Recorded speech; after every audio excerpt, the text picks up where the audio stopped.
طيب معدل النبض الطبيعي قد ايه؟ من 60 ل100. واحفظوا دي بقى ما تتنسيش، من 60 لايه؟ 100. يبقى النبض الطبيعي في الادلت، في الانسان البالغ كام؟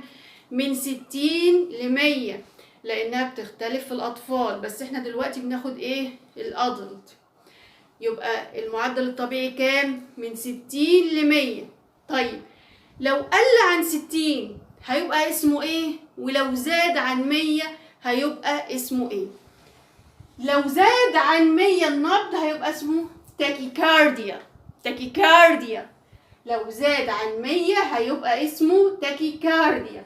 يعني ايه تاكيكارديا؟ يعني نبض اكتر من الطبيعي، سريع. طيب لو اقل من 60 هيبقى اسمه ايه؟ براديكارديا. براديكارديا يعني النبض بطيء اقل من الطبيعي. يبقى اول كاركترستيك في البلس ريت. ريت يعني ايه؟ معدل نبضات القلب في دقيقة. المعدل الطبيعي كام؟ من 60 ل100. بي ام ما تتنسيش، نبضة في الدقيقة، بي ام. طب لو هو اكتر من 100 هيبقى اسمه ايه؟ تاكيكارديا. لو اقل من 60 هيبقى اسمه ايه؟ براديكارديا.